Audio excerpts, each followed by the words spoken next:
What's up, guys? It's Rain City MMA. Your boy Bryson here with Joey. and today we're breaking UFC Fight Night, Adesanya versus Joe Pyfer in Seattle. We will both be there live in the flesh, and we can't wait to break this one down. And we're also gonna have a lot of content coming out this week for y'all. All right, guys, breaking down the first fight of the night, a strawweight women's matchup between Alexia Thainara and Bruna Brazil. Thainara at a minus 650 favorite and Brazil at a plus 450 dog. I apologize about my voice, guys. I'm just getting over a little cold, but let's get into the breakdown.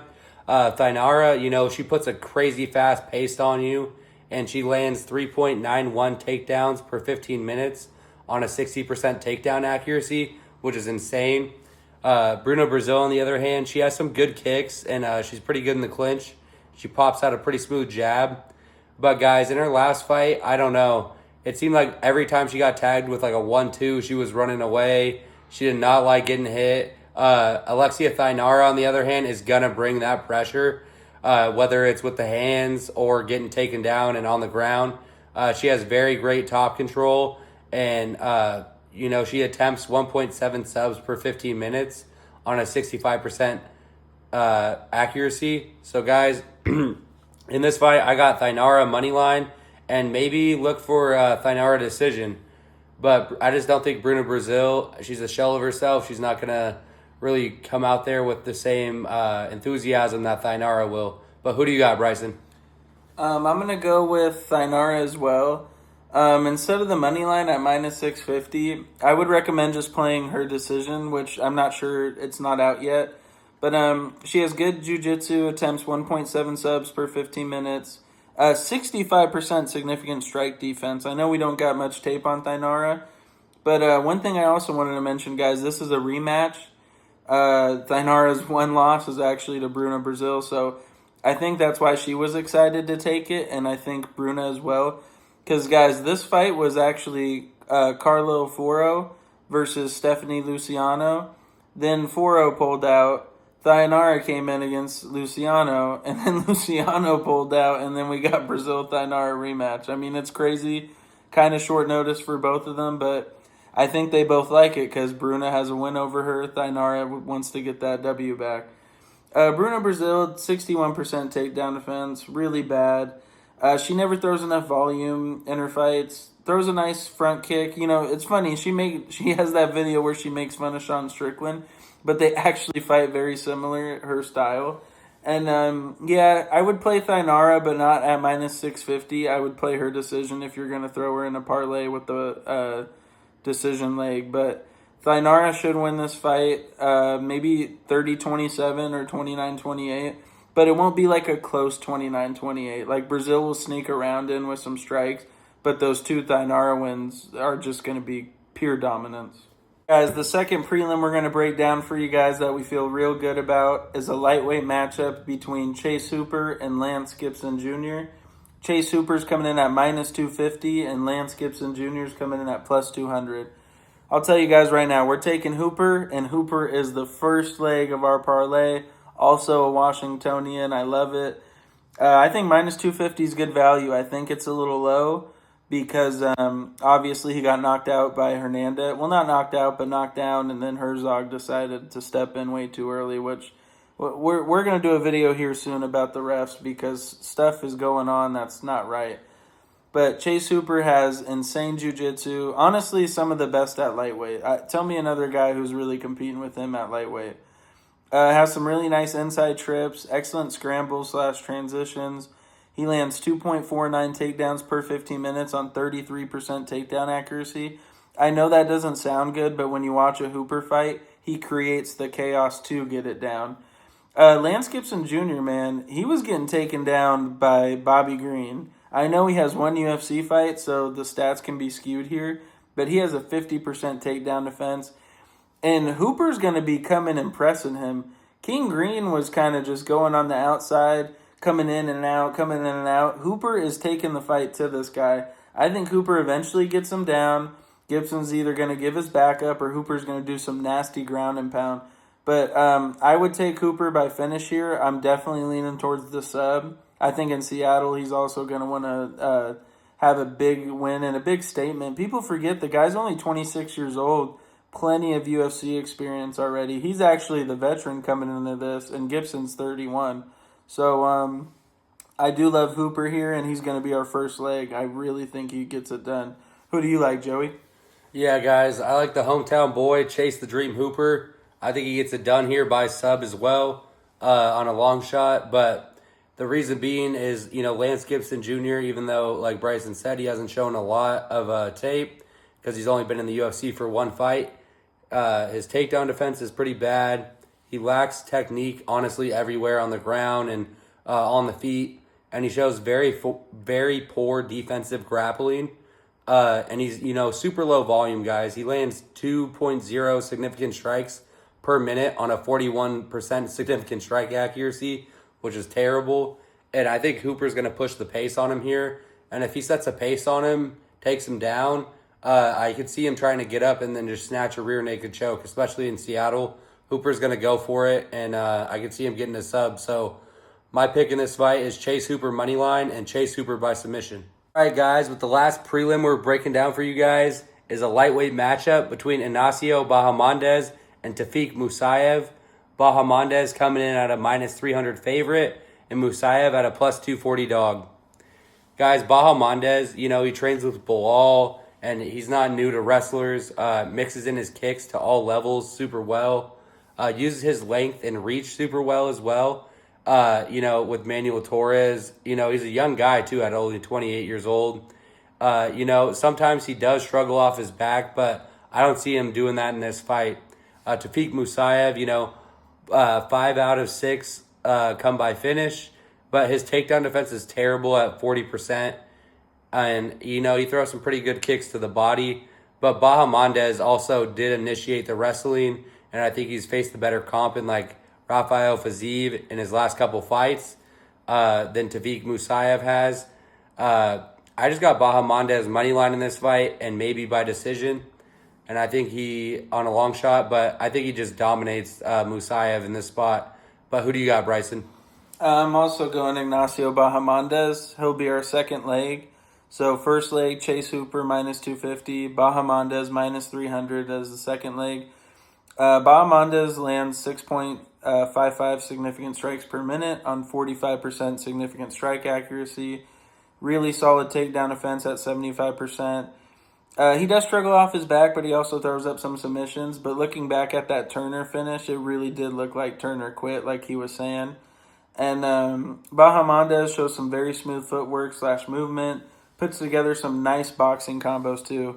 And like Joey's saying, if Musayev does try to wrestle, which he's not known for, but he can wrestle, Bahamondes trains with Brendan Allen, Bilal. That gym in Chicago is starting to get pretty big. A lot of good MMA fighters there. It's there's not really any bad lightweights that are like some low level fighters. Like these are some real killers. And he's training with guys who are both bigger than him, which I love. Musayev, he didn't show us much in that Urabai debut. Got subbed pretty quick, got dominated on the mat. Didn't even really get to show his striking, which I know is good. I mean, he was good in Risen. He was good in the PFL. He likes to work on the outside. He does struggle against wrestlers, grapplers. And I know Bahamondes doesn't even average 1 takedown per 15 minutes, but I'm telling you guys, his last 2 fights, he's honestly shot a little more. Don't be surprised if he ends up getting on top of Musayev and is really training hard in those training sessions with Bilal and Allen. I think Bahamondes is going to win by finish, though. If this stays on the feet, maybe KO, but wouldn't be shocked if it was a decision. Musayev is tough, but I don't know where his cardio's at. I've seen him in some 5-rounders, but those are fights where guys aren't even throwing volume, like his PFL championship fight. Bahamondes is going to come out guns a-blazing, and like Joey's saying, after that Fiziev performance, I'm sure he's going to want to put on a show. He also has a 5-inch or 6-inch reach advantage on Musayev at 75 inches to 69. So yeah, give me Bahamondes here, money line. And I'm kind of leaning towards the finish, but wouldn't be shocked decision. I'd recommend just not playing a prop and playing them straight. All right, guys, to open up the Seattle main card, we got a fun lightweight matchup between Terrence T-Rex McKinney and Kyle Nelson. Kyle Nelson's coming in at +145. We got T-Rex at -175. You know I'm going the boy McKinney here. He actually looked pretty good in that last fight against Chris Duncan. Looked like he was going to finish him, then he ended up gassing out. We know what it is with McKinney. It's all gas, no brakes. It's usually round one or bust. But I really think he knocks out Nelson here in round one, and I think he's going to put on a show. This is also, he's fought here in Tacoma before at Emerald Queen and stuff, but this is his first time in the UFC. He finally gets to represent his hometown. He's never gone the distance ever. Comes out dangerous in the first. He also has elite jiu-jitsu, attempts 2.1 subs per 15 minutes. I think there's only like 2 other guys in the UFC that attempt that much. Throws everything with an amazing speed. Kyle Nelson, poor takedown defense at 66%. And I think that's where McKinney's taking it. He's just going to go in there, try to rock him. If Nelson's kind of going backwards and stuff, boom, takedown. McKinney got good wrestling too. Nelson throws a really nice head kick, sets it up. Got a good gas tank on him. Bad head movement, though. Sometimes he leaves a ton of openings. He leans too much and will go on the back foot instead of going side to side or at an angle. So I see McKinney either knocking him out on the feet or dropping his ass down with the takedowns and going on top and finishing him. So I'm going McKinney money line at minus 175. Give me round one and give me the KO. Who you got, Joey? Yeah, guys, I definitely got Terrence T-Rex McKinney in this fight. One of my homies met him at the last Seattle event. He's just a great dude to be around, great energy. Like Bryson said, elite jiu-jitsu, throws everything with amazing speed. He also lands 6.24 significant strikes per minute on a 55% significant strike accuracy, which is insane.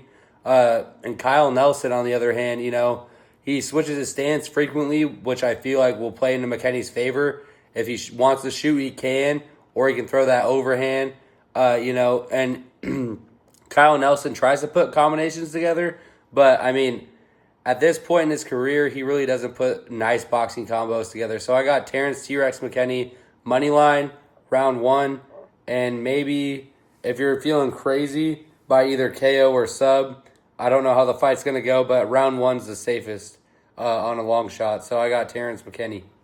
All right, guys, next up, we got a middleweight matchup between Mansour Abdul Malik and Yusuri Belgari. Abdul Malik coming in at a minus 125 favorite and Belgari at a plus 105 dog. Guys, I've seen Belgari fight in person at Canada against Bakoyev. That was a crazy fight because I actually picked Bakoyev. And I've also seen Abdul Malik fight in Seattle. Abdul Malik puts on a very good fast pace on you. And, all his 9 wins come by finish, which is pretty crazy. Belgari, on the other hand, he has a great technical kickboxing style. He's fought people like Alex Pereira, who now he trains with. And he has great takedown defense as well. He puts nice combos together. And he has a 61% significant strike defense and super smooth feint game. In this fight, it's a really close one. It's a really tough one. I'm going to pick start round 3 as my lock. But if I had to pick for a fighter, picks and bets are different. But I am picking Belgari in this spot just because I've seen Abdul Malik, go to that Brundage fight where it's 1-1 going in the third. And some things happened. But I like Belgari a lot in this spot, especially that dog money. So give me Belgari money line and take the dog money. Who you got, Bryson? It's tough for me, guys. It's kind of lined correctly, I think. Belgari should be just a slight underdog. Like, he does have more just fighting experience in general, like Joey said, Pereira. He's also kickboxed against Izzy on the card. He lands 5.82 significant strikes per minute on 66% significant strike accuracy. That's one thing these kickboxers do. You'll see it with Izzy too. Him, Pereira, Belgari, Dustin Jacoby. These guys land at a really good rate. And Belgari manages his distance very well, which Abdul Malik's going to have to be closing that distance. And I think Abdul Malik, as much as some performances have been iffy, I do think he's a really smart guy. He's going to have a half-inch reach advantage, depending what you see. Some say 79.5, some say 80. He got some nasty power in his hands too. I mean, if Abdul Malik catches him with a clean counter, it could be night. Same with Belgari, but I kind of do like the start round 3. It could go to decision when everyone thinks this fight will kind of be gone. Belgari's going to be the way bigger guy though at 6'6", Abdul Malik 6'2". He has great takedown defense at 83%, Abdul Malik, but I don't see Belgari shooting a takedown. Abdul Malik's going to have to get in the clinch here. I think that's what's going to help him a lot. Push him up against the fence, use those knees, throw some elbows, and then maybe mix in and try to get a single or a double. But this might be the closest fight on the card, and it is odds-wise, and I think it will just be a fun one I'm going to watch. I'm not planning on betting this one. But if you had to get a pick out of me, I'm going to go Abdul Malik. Money line if I was playing it, but this one I'm staying out of, and I'll just be watching it when we're there. Next up on the main card, we got a featherweight matchup between Julian Juicy J Arosa and Larian Douglas. We're going Douglas here. Oh, my bad. Douglas minus 285, Arosa's plus 230. Got too ahead of myself, guys. We're going Douglas at minus 285. So first leg we got Chase Hooper minus 250. Second leg we got Ignacio Bahamondes minus 300. And the third leg we got Larian Douglas at minus 285.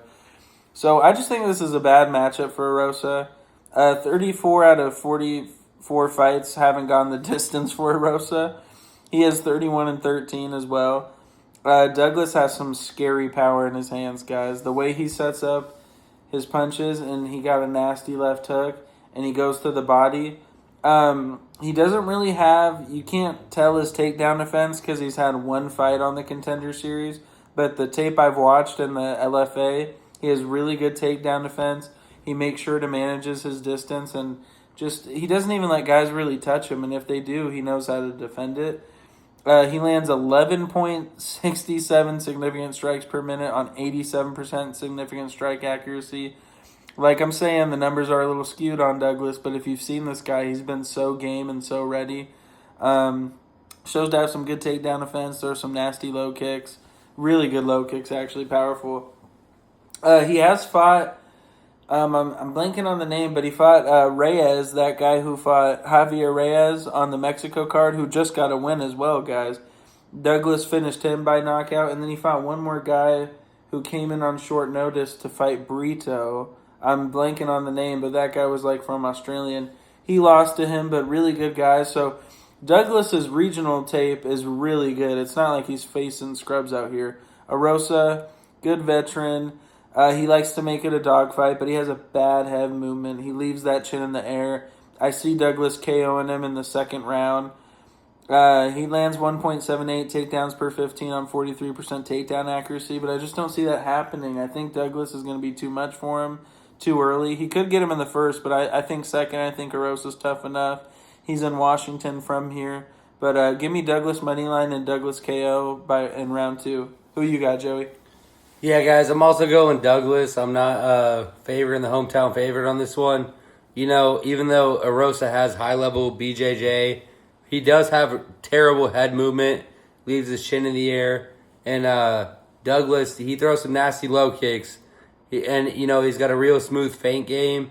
And, I mean, if you guys have watched his Contender Series tape at all, he hit him with a left hook and a right hand and he was out like cold. Douglas is a beast. He also has a 66% significant strike defense, which is insane, and holds some crazy power in his hands. So, guys, I don't see a way for Arosa to win here.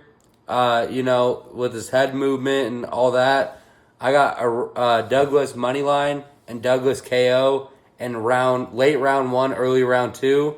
If I had to pick, I'd say round 2. Just because I know he'll get him there. But Douglas moneyline, Douglas KO are my picks in this fight. All right, guys, we're breaking down the featured fight of the night, a welterweight matchup between Michael Chiesa and Nico Price. Chiesa coming in at a minus 550 favorite and Price at a plus 400 dog. Guys, Chiesa, he's a beast. He has very elite jiu-jitsu and lands 3.05 takedowns per 15 minutes on a 47% takedown accuracy, and his footwork is insane. Nico Price, on the other hand, He has like 8 or 9 kids. He's crazy. Horrible takedown defense at 50%. He's been finished twice recently and got brutally knocked out February 17th. So not even like 3 months ago. He does throw some good kicks to the body, but I mean, he likes to make it a dogfight. And I think Chiesa's wrestling here is just going to like honestly take over the fight. I think Chiesa's just going to control him. And I could even see Chiesa subbing him here. Nico Price, he is stepping in on short notice too against Chiesa, which I don't think helps him at all. So I got Chiesa money line and Chiesa by submission, maybe round 2. I would just pick Chiesa sub though in this fight on a long shot. But who you got, Bryson? I'm also going Chiesa, but do not bet this fight. I don't even care if you think Chiesa for sure is going to sub Price. Just don't bet on it, guys. Minus 550 on Chiesa at 38 years old when he said it's his retirement fight. Please do not be stupid. Like, I'm begging you. But Chiesa, really good on the outside. Smooth footwork, like Joey said. He pops out a clean jab. He just makes opponents not be able to get in rhythm or stay in front of him. Great transitions to the back. Has fought elite UFC competition. I mean, with the whole footwork thing, he has 57% significant strike defense. Nico Price, he likes to make it a dogfight. His cardio tends to fade after 1.5. And like Joey said, he just got knocked out early February. And guys, he got rocked on the feet by Vernon Tenikov. I mean, he literally, I think, the ref stopped it while he was still on his feet. I mean, he was literally out on his feet in the apex, and I think a bigger cage is only going to hurt him, to be honest. Like Joey said, Nico, he got 9 kids. I mean, he's really doing this for a paycheck. I think he's like 42 years old, 41 now. I know Chiesa's not much of a spring chicken himself, but I just see Chiesa coming out and getting the sub here in Seattle. It will be a fun one. It'll be a fun one to witness, see him put the gloves down, probably have the family in there, say a little goodbye speech, people crying in the crowd. We'll be there, so we'll see it. But don't bet on it. I just wouldn't recommend it, even though I think he's probably going to win, pretty convincingly. It's just a thing where, like, oh my gosh, what if Nico lands a counter and this guy was minus 550 at 38 years old? You're going to feel real dumb if you put him on there. So please avoid this fight, but as a pure pick, I'm going Chiesa. All right, guys, we got the co-main event of the evening in Seattle. We're both pretty excited for this one. There's 3 women's matchups, but this is the one I'm definitely looking forward to the most. Flyweight, we got Macy Barber versus the former champ, Alexa Grasso. Grasso's coming in at plus 145, and Barber's coming in at minus 175. So the first time these guys fought, it was a pretty close fight. Grasso ended up winning on the scorecards. Kind of outboxed her, got her back for the end of some rounds, and used her jiu-jitsu. I think Grasso definitely has the better jiu-jitsu, and maybe even defensive boxing, not necessarily boxing. But Barber will come make it ugly. She has very fast hands with power, puts on a fast pace on you. She lands 1.58 takedowns per 15 minutes on 45% takedown accuracy. And she gets you in that clinch and just has a good gas tank. I like Barber a lot. I think she looked good against Karina Silva. And then, unfortunately, she had to pull out, because she had that, I think it was a brain injury or something in the Erin Blanchfield fight. And she fought another good veteran at UFC 299. I'm blanking on the name, but she was really good. The tough part, though, with this, guys, is Grasso's fought Shevchenko 3 times in a row, and then Natalia Silva, which Natalia is probably getting the title shot against Shevchenko. But Grasso, 58% significant strike defense. She does have trouble with opponents constantly moving on the outside. We'll see, though. Barber tends to like just get in your face, not really move on the outside.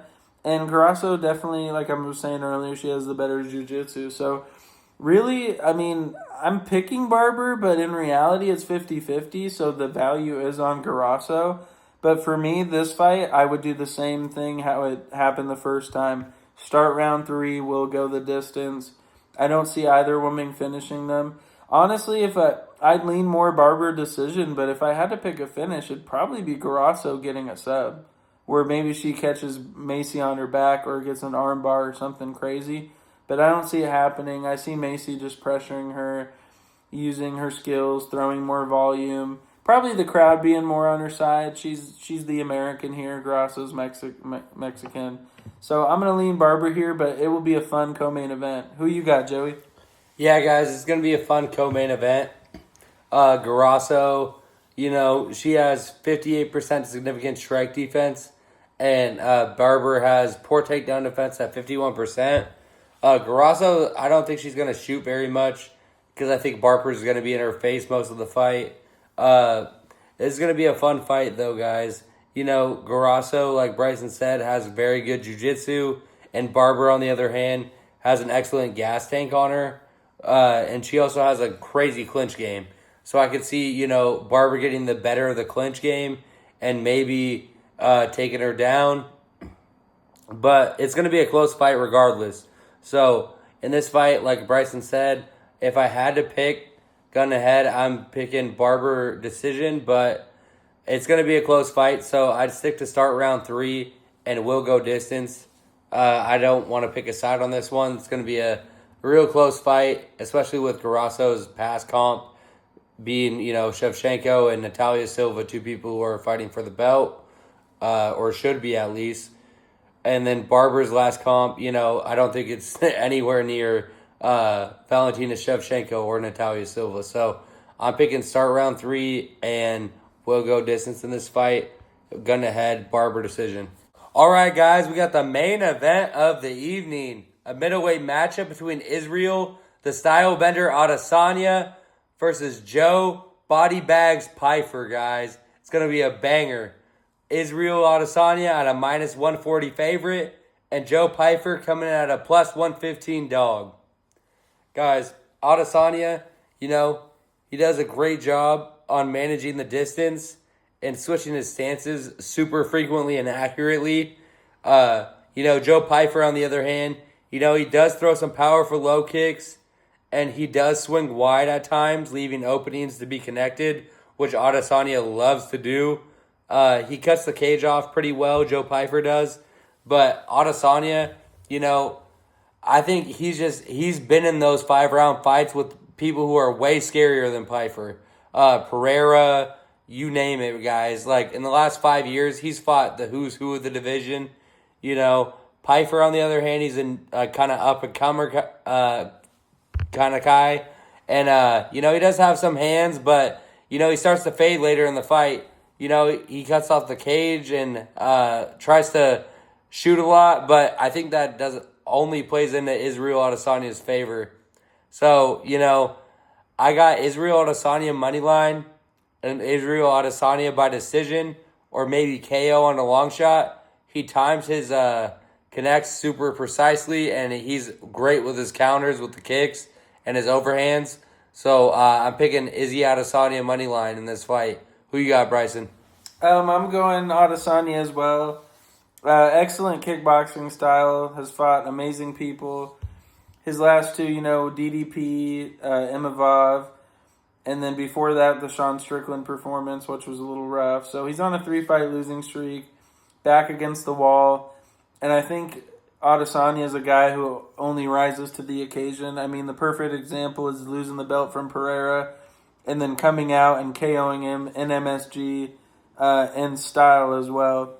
55% significant strike defense, great movement from Izzy. Some of the best footwork we've ever seen in MMA.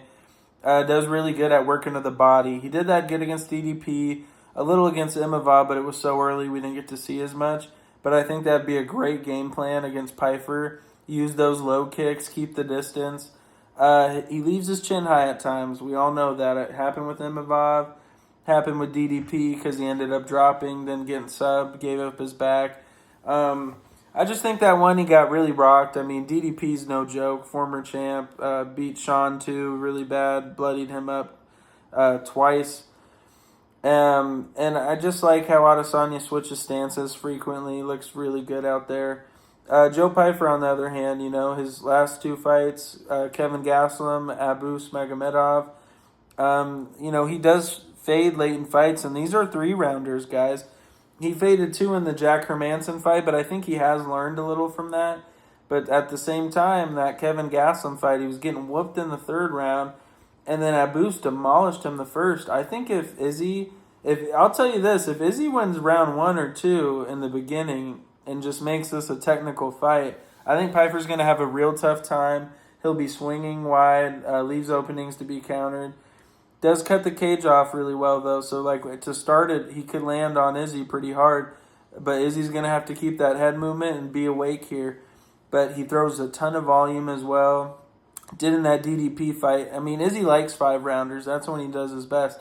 And even against Imavov, after he gets eye-poked and knocked out, that first round he dominated Imavov. So it's so tough rating this one because I think Izzy's looked better in his last 2 fights than Pyfer has in his wins, even though Izzy's losing.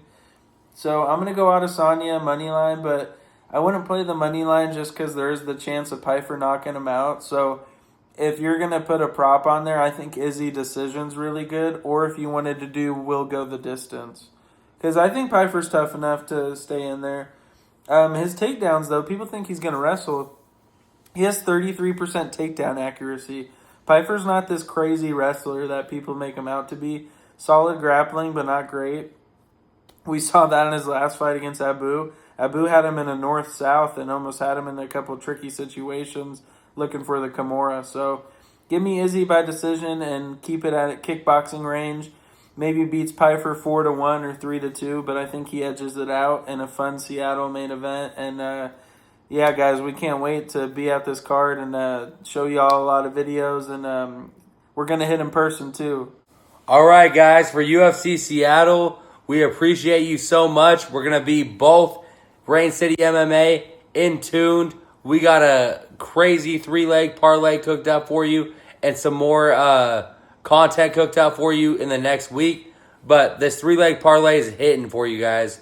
So first leg, we got Hooper at moneyline at -250. Next leg, we got Bahamondes at -300. And last leg, give me Douglas at -285. We're going 3 for 3. We've been on a streak this past couple weeks, and we're keeping it going. So give me those, and we'll see you at the cash counter.